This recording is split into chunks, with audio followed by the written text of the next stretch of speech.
Ponto a ponto. Apoio ESAC, Escola Superior de Aviação Civil. Uma boa tarde para você. Para quem acompanha a política nacional e o sobe e desce das pesquisas e estava duvidando dos números do Instituto Vox Populi em São Paulo, o IBOPE, que por lá costuma acertar, também divulgou mais uma consulta. E na de ontem, Fernando Haddad já aparece à frente de José Serra. É uma vantagem mínima de 1 ponto, ainda dentro daquela margem de erro, mas já expõe a tendência do eleitorado de se dividir entre Russomano e o ex-ministro da Educação, deixando José Serra fora do segundo turno. E aí, ressalte-se o suporte que Haddad tem recebido da presidente Dilma Rousseff e do ex-presidente Lula da Silva. Estamos de olho, acompanhando tudo e o Ponto a Ponto está começando.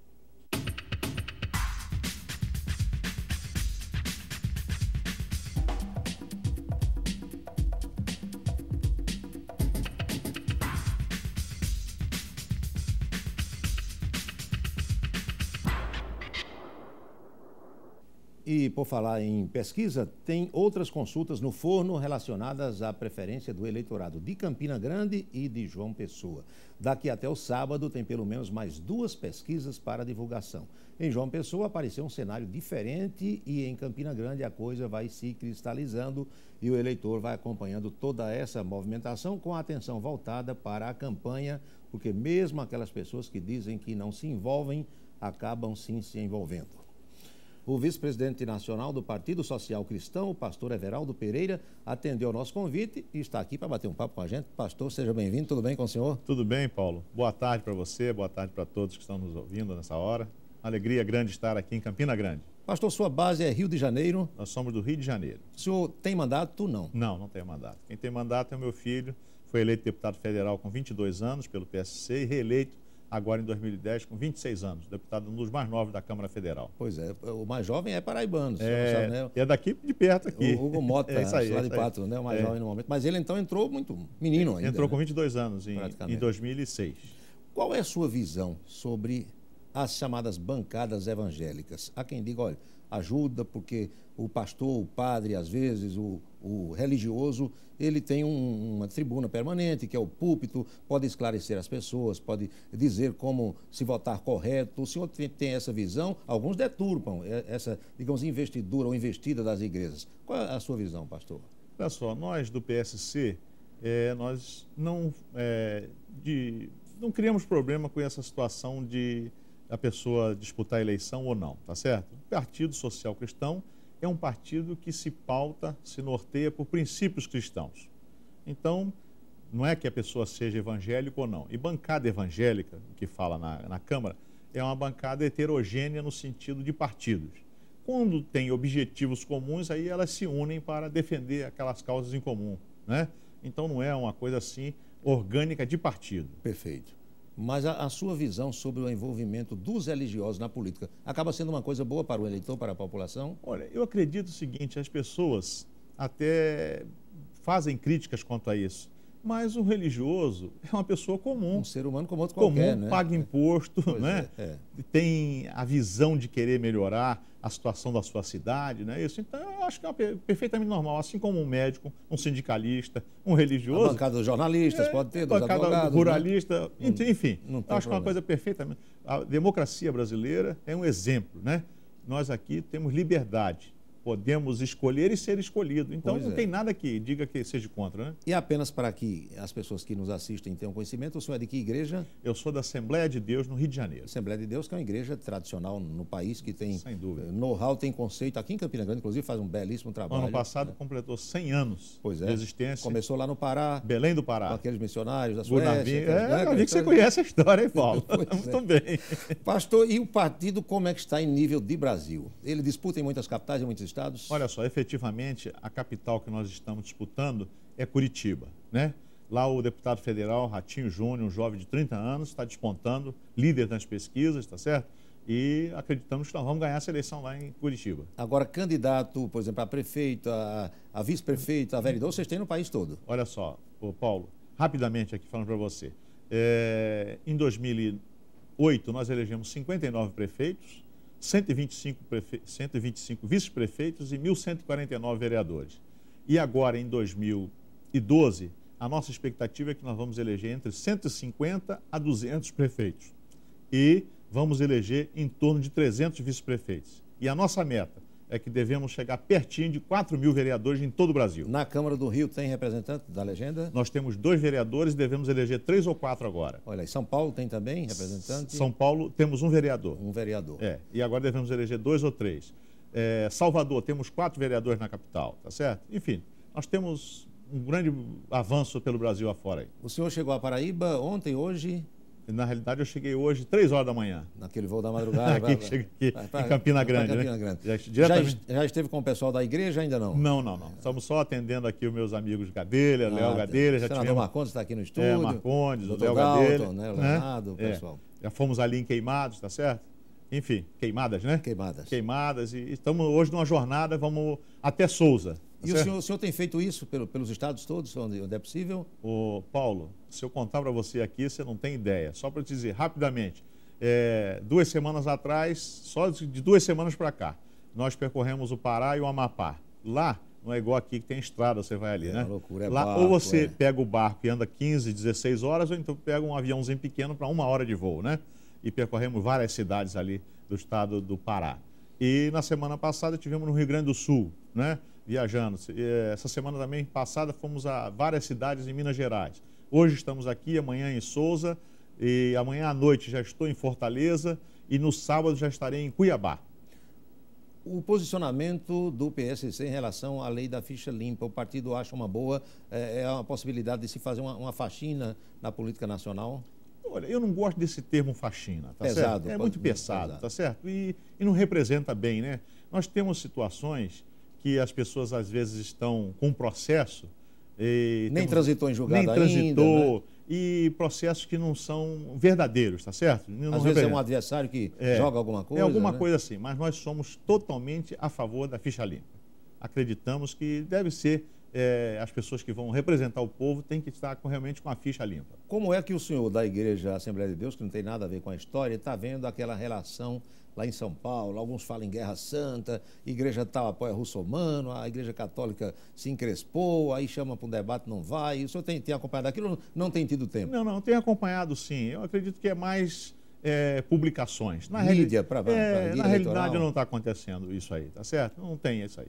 Efetivamente tem as preferências, cada um tem a sua preferência, né? E o russomano surpreendeu a todos, né? Você vê, os analistas políticos estão realmente assombrados, né, com a situação do russomano em São Paulo. Mas é o seguinte, as pessoas têm que entender que é o povo que decide. E o nosso povo brasileiro é muito inteligente, tá certo? O quadro no Rio está definido com o Eduardo Paes naquela dianteira em relação ao Freixo? Paulo, eu acredito o seguinte, eu aprendi uma coisa, eleição só depois da apuração, né? Mas lá no Rio de Janeiro, eu tenho que fazer aqui uma referência. O nosso prefeito Eduardo Paes foi incansável. Tem feito um bom trabalho, né? Muito bom trabalho, fez intervenções nas cidades realmente necessárias e está tendo agora a compreensão do povo. E nas pesquisas indica que ele ganhará no primeiro turno. É muito difícil não acontecer de ganhar no primeiro turno. O PSC está coligado com ele? Desde o início nós estamos coligados com ele lá. Só a título de informação, aquela intervenção na zona portuária da Praça Mauá até chegar na Porto, aquilo já começou? Não? Porto Maravilha, já tem muitas obras ali. Tá? Realmente, né? muitas obras. Até chegar na rodoviária Novo Rio, por ali, né? Aquilo ali, realmente. Vai ficar muito bonito, né? Eu acreditamos e estamos esperançosos que vai ter uma outra visão ali daquela área portuária do Rio de Janeiro. Que era degradada, né? Tinha muita gente abandonada por ali, sujo, né? Muitos galpões antigos e tudo, né? Pastor Everaldo, vamos falar agora do PSC na Paraíba. Com que visão o senhor chega aqui, o que é que o senhor sabe e o que o senhor já viu nessa manhã?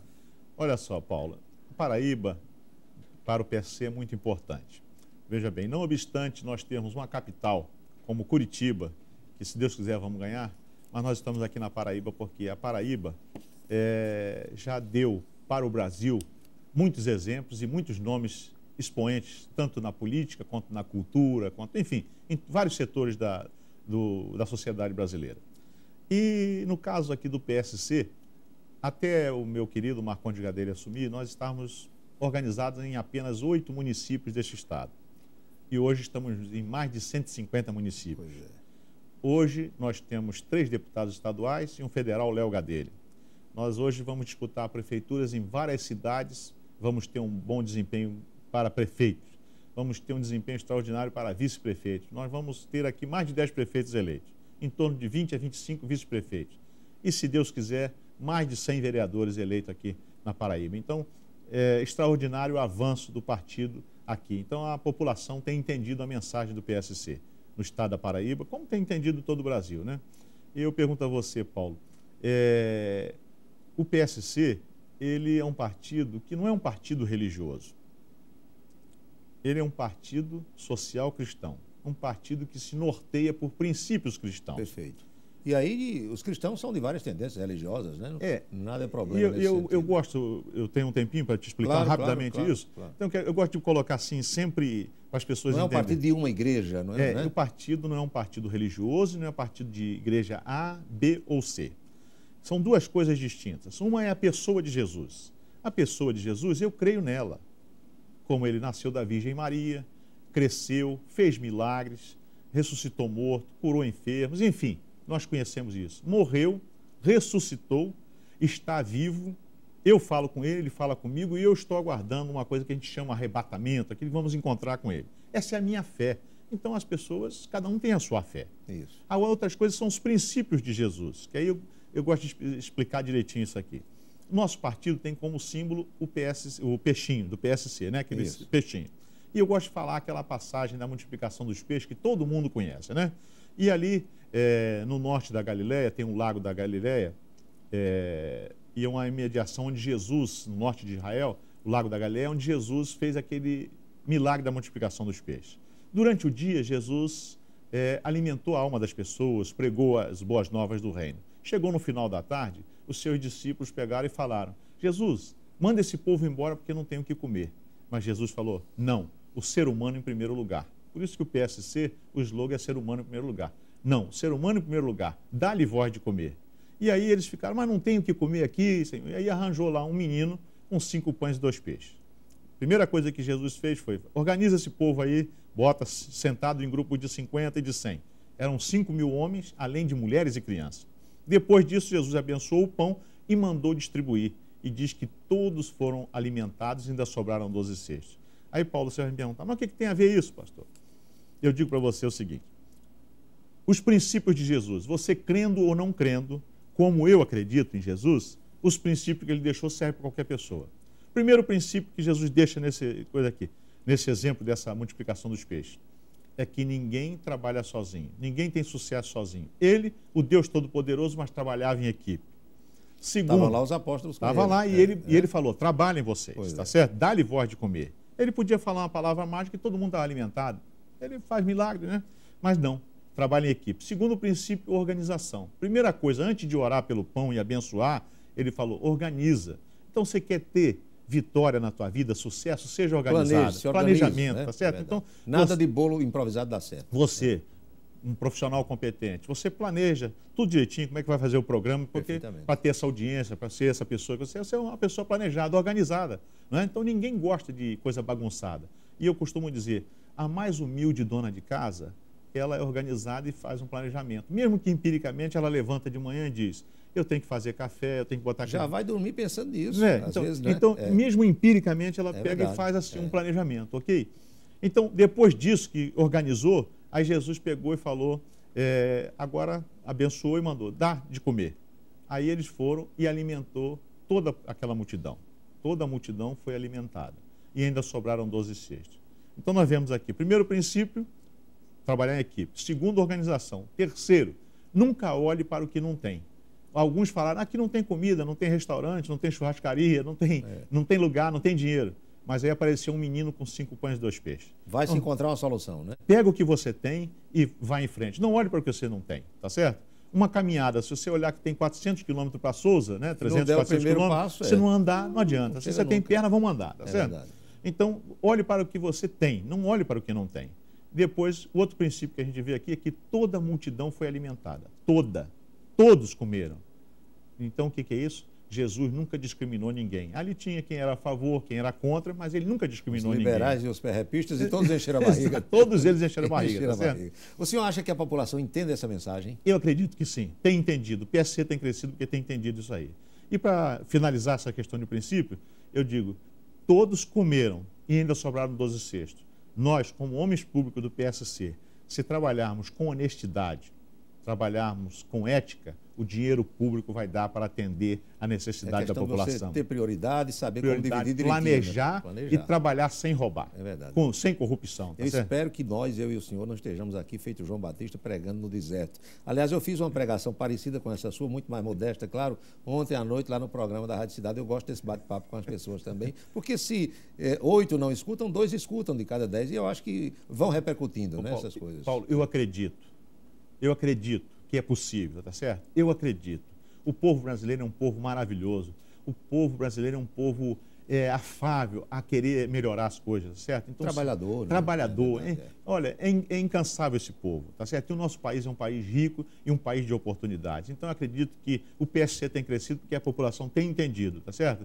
Não é farisaísmo, não, vamos bater no peito, nós somos melhor do que ninguém, não. Nós vamos fazendo o nosso trabalho. Claro. Quem mora no Rio de Janeiro, quem mora no estado do Rio, já começa a buscar as emissoras de rádio reclamando dos novos medidores do consumo de energia elétrica instalados pelas empresas distribuidoras Light e Ampla. Segundo os reclamantes, esses novos medidores equipados com chips, são medidores digitais, fazem com que haja um aumento considerável do consumo mensal, de nada adiantando essa redução, essa diminuição no valor da tarifa que o governo federal está anunciando. E a informação é de que esses medidores vão substituir todos os que estão instalados hoje no país. Vamos aguardar. O pastor já percebeu isso por lá ou não? Olha, nós já tivemos lá, absurdos gritantes. Vários casos estão na defesa do consumidor, inclusive nosso deputado Felipe, na comissão de fiscalização lá da Câmara, convocou a presidência dessas empresas para explicar por que essas distorções aí, coisas absurdas. Realmente nós estamos atentos a isso. Ontem, na fala da presidente Dilma, na abertura da Assembleia da ONU, ela fez algumas citações sobre o momento econômico e tal, e em seguida veio o presidente Barack Obama, que citou o Rio de Janeiro, citou a questão das favelas lá do Rio como exemplo. Tem melhorado mesmo lá no Rio, pastor? Olha, as intervenções que os últimos governos nossos têm feito têm dado uma melhora substancial. O Estado tem estado presente, tá certo? E um caso, assim, emblemático é ali o Complexo do Alemão, né? Muita infraestrutura do Estado, com aquele teleférico e muitas coisas, ações sociais do Estado que não chegavam, não chegavam e agora estão chegando, tá certo? A igreja tem unidades nesses locais todos? Olha, eu vou dizer, Paulo, assim, sem nenhuma arrogância, nenhuma jactância, mas eu vou dizer, a condição de não estar pior esses lugares é porque a presença da igreja está ali, né? Você sabe que a igreja, ela prega a mensagem, mas a igreja dá cidadania. A pessoa, por mais miserável que seja, a hora que ela entra numa igreja, ela já começa a ser chamado o cara de irmão. O irmão, a pessoa se veste melhor para ir à igreja. Aí vamos dizer, né? Aí vamos dizer, quer dizer, o cara está numa situação difícil. A pessoa já pega, vamos arranjar uma roupinha para o nosso irmão aqui. O irmão está desempregado, irmão, vamos orar aqui para Deus abrir uma porta de emprego, tá certo? Aí está sem comida, uma bolsa de compra todo mês a gente dá. O camarada é analfabeto, ele logo é instruído a aprender a ler. Por quê? Na igreja evangélica, eu respondo pela igreja evangélica, mas tem outras igrejas que agem também assim. Na igreja evangélica, o camarada é obrigado a aprender a ler, para ler a Bíblia, para estudar a Bíblia, tá certo? E aprende, né? E aprende. Então, vamos dizer, essa coisa assim. Então, a presença da igreja tem sido muito útil no aspecto social, além do espiritual, o aspecto social para a população. Apesar de todos os problemas que a gente sabe que existem no país inteiro, mas é preciso que se diga que o trabalho do governador Sérgio Cabral Filho, do secretário de Segurança, é um trabalho que tem dado resultado. Olha, tem dado resultado. Temos que fazer essa homenagem, prestar essa homenagem, né? Ali, e a Prefeitura do Rio de Janeiro, o prefeito Eduardo Paes, foi assim, essa harmonia do governo... O Beltrame, né? O secretário de Segurança. Secretário Beltrame, né? Beltrame. Mas a harmonia da Prefeitura do Rio de Janeiro com o governo estadual, com o governo federal, trouxe muitos benefícios para a população carioca. Pois é. E vocês têm problemas aqui ou ali pontuais com, digamos, traficante que não acha muito legal o trabalho da igreja, ou isso não acontece? Não, isso aí todo lugar tem, né? Uma pressãozinha aqui e ali, coisas, né? Que se enfrenta com diálogo. Né? Não. A igreja, normalmente essa comunidade desses meliantes, eles respeitam a igreja, né? Porque a igreja não se mete na vida deles, está sempre pregando e trazendo. E às vezes tira até alguns deles também. Recuperando. Né? A igreja tem essa função de recuperar essas pessoas. É verdade. A sua visão pessoal, como um pastor que cuida das ovelhas, que analisa essas questões todas, da qualidade de vida do brasileiro, tem melhorado no governo petista, de Lula para cá? Houve um aumento, digamos, do IDH das pessoas? Olha, Paulo, nós não podemos negar, né? O presidente Lula foi muito feliz em priorizar a população carente do país, né? E nós alcançamos um nível de melhora, né? Sem dúvida nenhuma. Eu acredito que melhorou bastante a população. Em Souza, o que é que o senhor sabe de Souza? Voltando agora para o nosso território aqui, está lá o André na luta, na disputa, né? É uma eleição digamos que apertada, né? Segundo todas as projeções, quem ganhar, ganha por uma diferença mínima. Aliás, foi assim no pleito passado. E o senhor vai chegar com que mensagem lá em Souza? Olha, eu naturalmente estou indo para Souza, estou me assenhorando da situação, né? Para levar uma mensagem de otimismo, né? A gente sempre leva a mensagem não só para os nossos candidatos, mas para a população. A população, ela tem oportunidade, a democracia dá essa oportunidade. Então vem aí dia 7 de outubro, não é? E nós temos, todo cidadão brasileiro hoje, norte a sul, leste a oeste do país, tem a condição de escolher. E Souza, naturalmente, que vai saber escolher a melhor pessoa para governar aquela cidade, né? E aí eu tenho que puxar a brasa para a sardinha, né? Eu estou aliado lá, né? Então o melhor é aquele que nós estamos aliados, não é isso? Mais que natural. A mensagem do PSC para as pessoas em termos políticos. As pessoas devem acreditar na política, devem acreditar no político, devem participar do processo. Há mesmo condição de se melhorar a vida das pessoas através da política e dos políticos?